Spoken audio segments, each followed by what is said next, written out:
my initiation and VisionQuest with Auset. Auset, some may know her as Isis, but for me, she has always come through as Auset. So, just so we're clear who I'm speaking about, this is my own personal introduction and experience with being initiated, with her as my teacher, my guide, one of my guides. It brought through my path as a priestess, my remembering as a priestess. I remember when she first came to me, it was at a time where I had been doing a lot of traveling in the United States and doing a lot of trance dance and different things, different ways of growing, but a lot of it was through trance. And I remember at the time, I think I don't know the age really, probably 28, 27.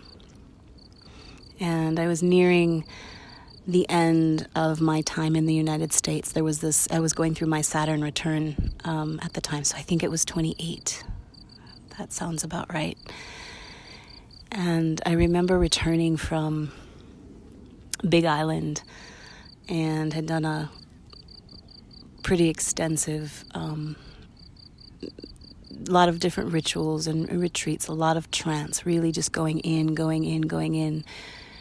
And I remember when I returned back to my house, I remember going to sleep one night, and I do a lot with dreams and visions and trance and such, but it's very rare that I actually will physically see the apparition or a being, or at least at that time. Normally it comes through, it's just my clairsentience. But I remember waking up and seeing Auset, wings outstretched at the end of my bed. And she said, "Are you ready?" And I remember thinking to myself, okay, checking, is this dream space? What is this? But it was very, very real. And I said yes. And that was our introduction, as well as the beginning of my path as a shamanic priestess. And in my understanding and knowledge, just in the shamanic side, the shamans tend to lead with the head. Yeah, there's a really deep connection with spirit, absolutely. But the priestess, that's why I claim that, the shamanic priestess, is that the head and the heart are in deep coherence, and you move differently. It's not just the wisdom that comes and that's channeled in different ways and it comes through your mind. You're able to access your high heart. And after that vision and her asking if I was ready and me in full agreement, it was a commitment to follow my heart and to follow my path and her teachings in a very direct way. So that's the gnosis of what has been a lot of my life. I very rarely immerse myself in a lot of reading. Even as I've traveled in different things, I don't necessarily study. I kind of just follow my heart and see where that leads. And she began this journey and agreement to bring me into her fold. After that vision and dream, very shortly, a lot of different magical things started happening. I saw myself, when I agreed and said, yes, I'm ready, then she showed me different flashes of myself. And the first thing that I saw, I was in all white, and my head was shaved. And I remember at the time, I was in a beautiful relationship. My partner at the time, even in the midst of all these changes, so I got to give a shout out. Auset is also the goddess of sacred love and relationship, motherhood and healing arts, absolutely, but sacred love and relationship. And my partner at the time of 3 years, I think, was watching me go through these changes, not only from my travels and immersing myself deeper in healing arts and the unseen worlds of spirit. And I remember I said to him, I'm going to shave my head, which at the time, if you saw me too, I had very much a trend with glasses and fashion and my hair and sometimes different colors, and we do Bantu knots and all kinds of different things. And so when I said I'm going to shave my head, he was just looking at me in awe. And again, a tribute to even the dance of our relationship as well. The beauty of that as well was always such a deep respect for each other's paths and our growth within the relationship, and then also as individuals. So I shaved my head, and then I felt so strongly that I had to have a ceremony. And in the circles that I was in, especially with women and doing lots of things in those realms as well with my sisters, I knew exactly the women. I knew a female minister and, sent her a message. All of these things are not strange in any way to other priestesses or to, other sisters in those ways. You know who to call. So I had an ordained minister and another sister. I wanted there to be 3 of us, and another sacred sister to witness my marriage, my sacred marriage to my path as a priestess, and a marriage to myself, coming into deeper union with myself. And again, I think I point out too of even being able to navigate these waters, being in a relationship speaks very highly to sacred love and relationship, because the ones that you are with at any stage of the game, if they're committed and so in love with the idea of your self-discovery and growth, it isn't a hindrance. You just get to kind of watch in fascination as each other grows and changes, and it actually adds to the dynamic and to the relationship. So I had my sacred marriage. I remember the vows that I used that resonated for me very, very strongly. Was a poem. It was a book that I think I got when I was 18 years old, and it was by Patricia Lynn Riley, called Imagine a Woman in Love with Herself.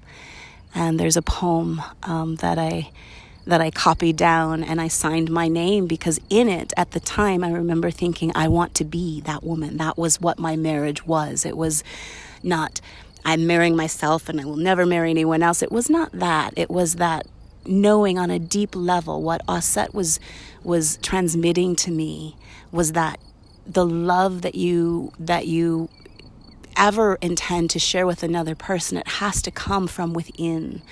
And that's probably one of her biggest teachings that has been consistent, that the love that you seek outside, if you find it not within yourself, you'll never find it. You'll never find it without. And so each line of Imagine a Woman in Love with Herself, at the time, I knew that I was not yet that woman. As I'm telling this story, Now, I mean, every year on February 13th, which that was the day of my sacred union and commitment to walk my path as a priestess and marriage to myself, those vows became a part of me. And then every year renewing them, reading them, and kind of looking at my life in reflection and seeing, okay, this, I could use more work here. That was a huge piece. I remember having one of my Indian sisters who did amazing henna for marriages, for ceremonies. Even when I called her a part of this sacred circle and process as well, it was so infused with such magic. Even the person who shaved my head, they were all these beautiful beings and souls that I got to include in the journey. And again, everyone's not looking at me like, wow, this is strange. They kind of just said, well, I can see. And they knew that it was also a part of their journey to participate in that way. So head shaved, I had full henna on my hands and my feet. And I had like I said, all white. But then on the inside, I had special pieces and fabrics that were from Africa, and a sister friend and her artistry and design made it for me. So the outside was white, and then on the inside, all of these colorful patterns and fabrics. And so at the end of my ceremony and reading of my vows and being witnessed, then I flipped the wrap around, so the color was on the outside. The headdress as well was white, and then on the inside the color. So it was a really beautiful sacred ceremony. It's why I love to do sacred ceremonies even in this now, because I do think there is a really big importance of having rituals to mark certain passages in our lives. My intuition and how Auset was working with me was really, really strong. I began still had my life and had my practice and very much grounded in the earthly world as far as, my seeing clients and my house and a lot of my life was really pretty big. But I was allowing space for Auset to work with me and work with my priestess self and kind of calling me on this unknown journey. I do have to say, too, if anyone knows the story of Auset and Asar, or if you know him as Isis and Osiris, I need to say as well that Asar was always with me too. His energy comes through for me as when I'm doing anything with trance. It's like the underworld, hypnosis or regressions, like past life regressions and different things. So his energy always comes through, and I don't know how many people perceive different ones that come through. But for me, they always come through with a masculine and feminine. They come through together and then kind of take turns as to who's teaching or who's coming through strongest in each moment, depending upon what we're doing. So that's just me giving a shout out to Osiris and honoring my path as well, and that he's been very much a part of my path as well. I also, as a part of my sacred ceremony and sacred marriage, I decided to get no, that wasn't my first tattoo. I think it was my second tattoo, but I had her image tattooed on my lower back, on my second chakra. And even that held such profound intention and ritual. And I remember at the time who I even chose, to do the tattoo. It was very specific that there were certain ones that were meant to be a part of that journey and could also respect how I was using it as ritual. So even going on that day and receiving the tattoo, which was about a 7.5 hour one-shot process. But the whole time I went into trance and was calling her in and downloading the teachings. It's like a direct transmission. And again, Asar as well. So in that, having even a tattoo artist who is in a beautiful artistry realm, but respecting the space as I was, saging and clearing the space. I had certain music on, and then even headphones. I literally induced a trance throughout the whole time that I was receiving the tattoo. And so let's see, where should I go from here? Yeah, my visions from that date forward, my visions and meditations became really powerful and directed in ways that I would receive certain pieces or certain transmissions, and I wouldn't get the next steps.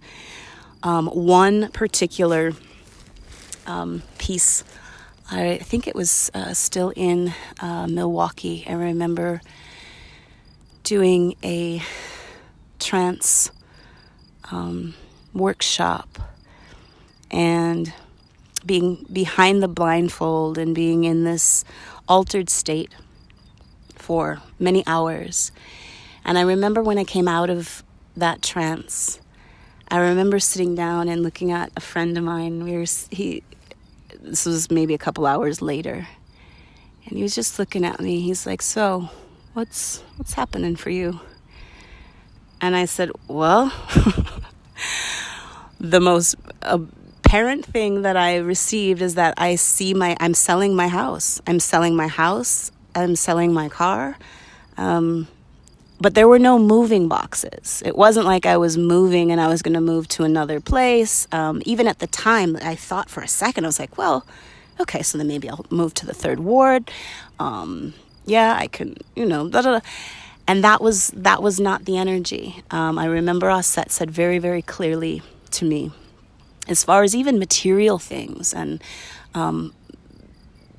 in a house and things, she goes, all of that. She goes, all of that. You can have that.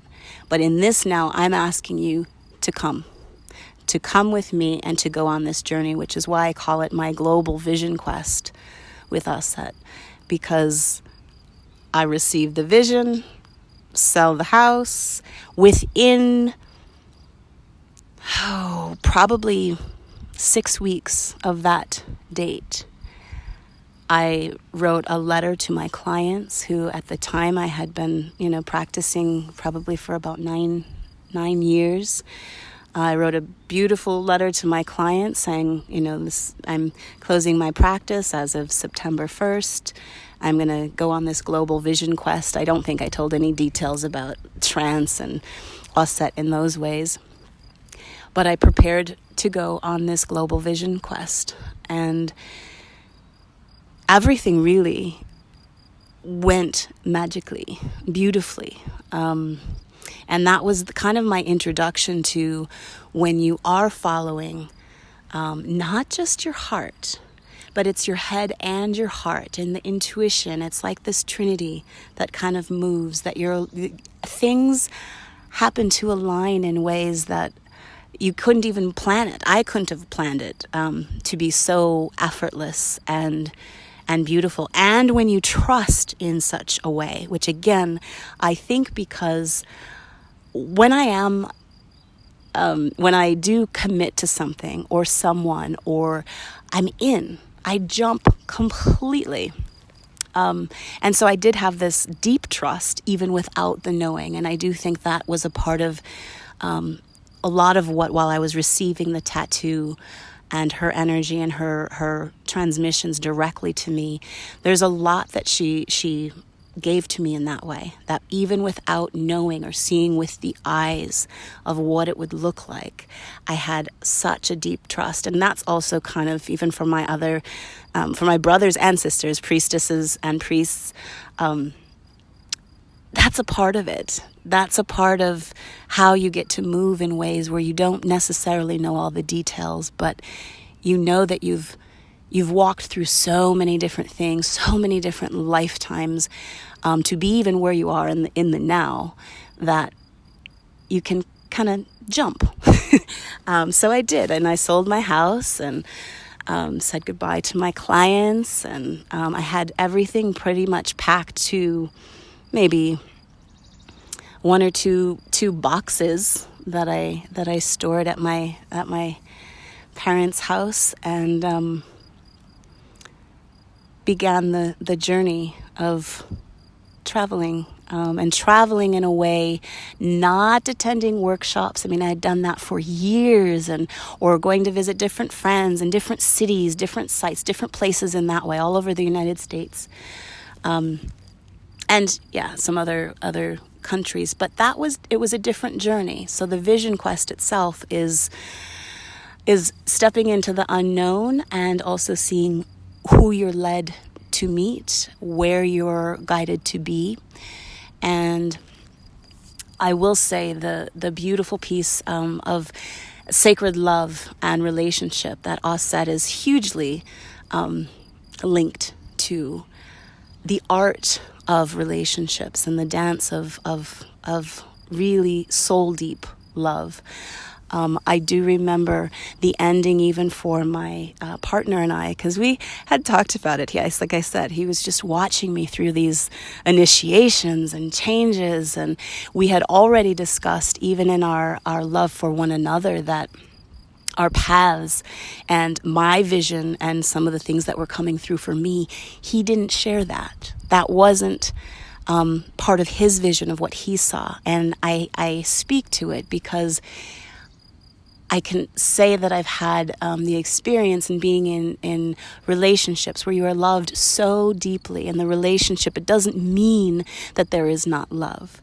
It simply means that the vision or the ultimate goal of the relationship, or where your paths are meant to take you, are different.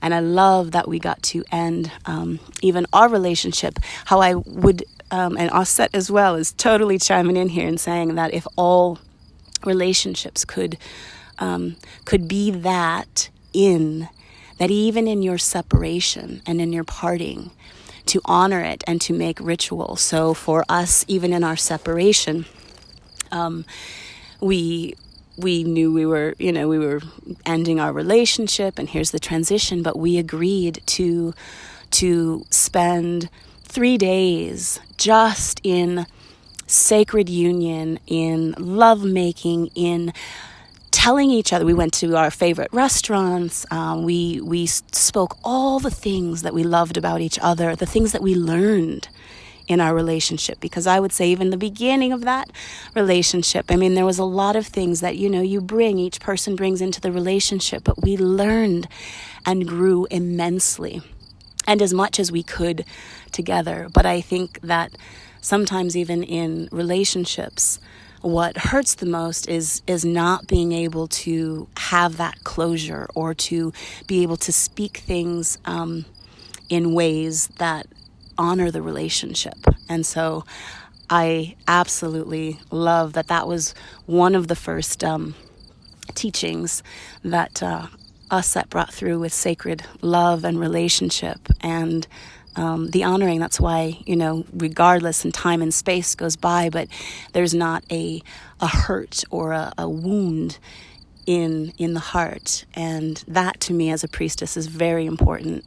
I have to laugh. This is skipping around a little bit, but in the sense, even at the times when I was saying, but I said, I have to go to Africa. I'm going to go, as I was getting these different pieces of the vision from Auset, I remember him just looking at me like, whoa, like, okay, it was clear we were on different paths. And I'm fast forwarding here, and then I was also having dreams of other midwives, and yeah, and working with women, but it was with motherhood and midwifery.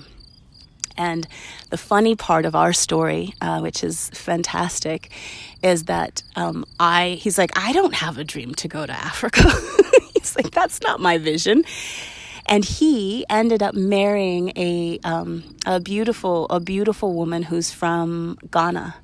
And, you know, I mean, they live in the States, and she became a gynecologist.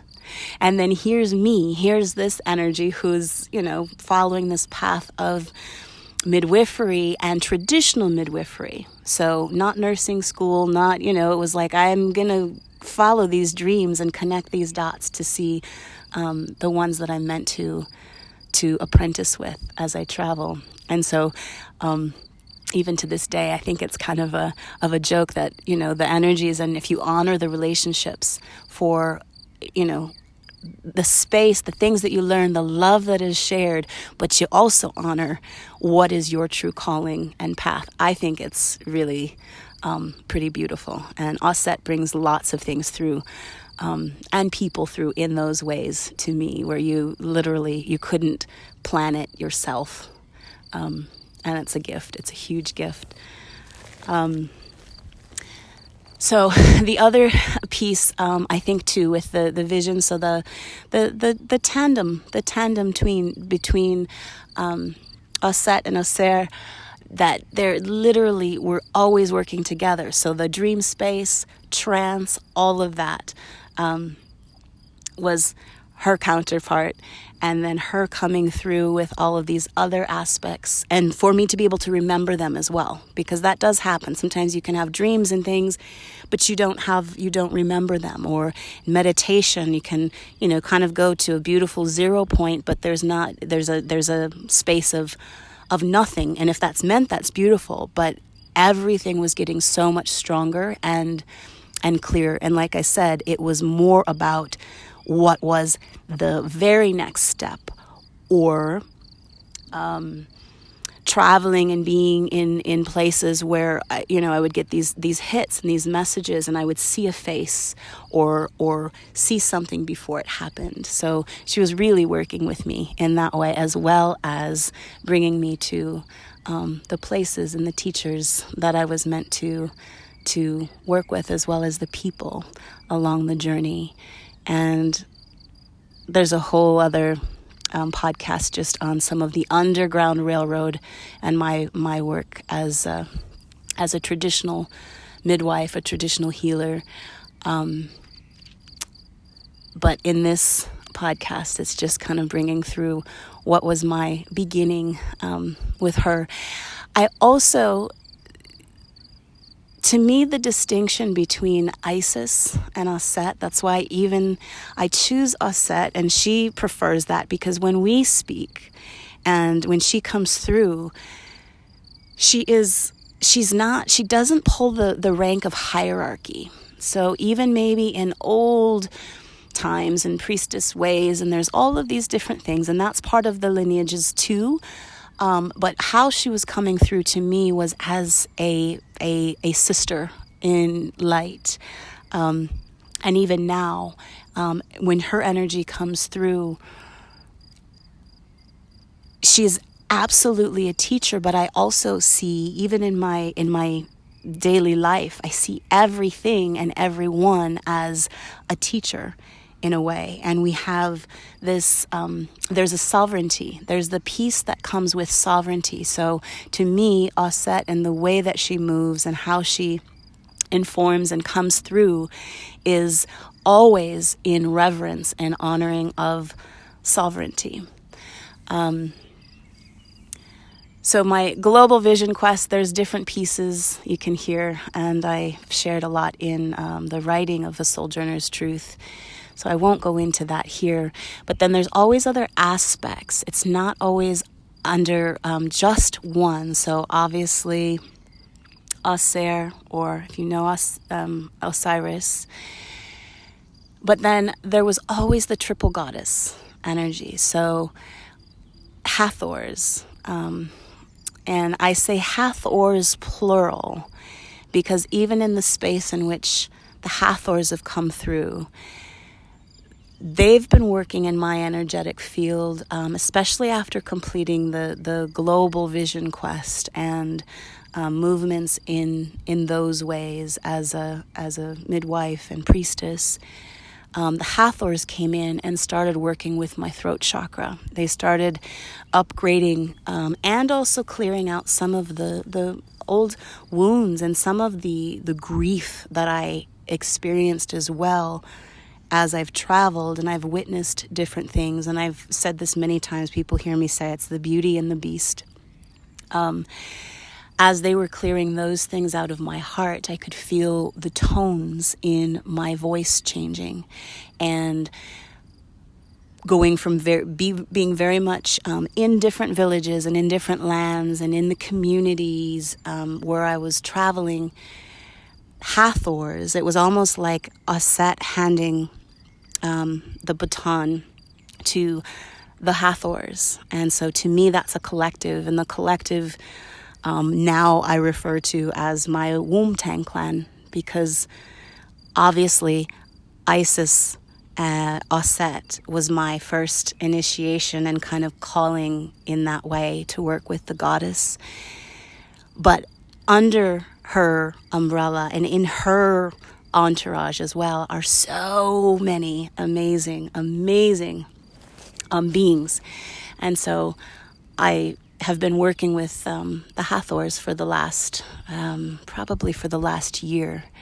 And they've been tuning my voice, and it's a part of some of my tonal alchemy and some of the transmissions and work that I do. Also, though, I have to give a little bit of a shout out to Sekhmet, because I think the global Vision Quest, that's the triple goddess. So we've got Auset, we've got the Hathors, and Sekhmet.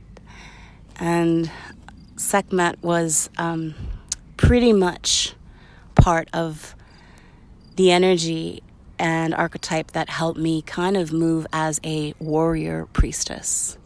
I do like now the softening that I get to rest into, and in the ways that I get to serve and work now. I like it. It's not me having to be that kind of warrior priestess energy and move in certain ways that were a part of my path. It was a part of my way. But now, like I said, it's the baton has been passed, and the Hathors are bringing through some amazing transmissions. Yeah. I think that's it. I think that's all I'm going to say in this now.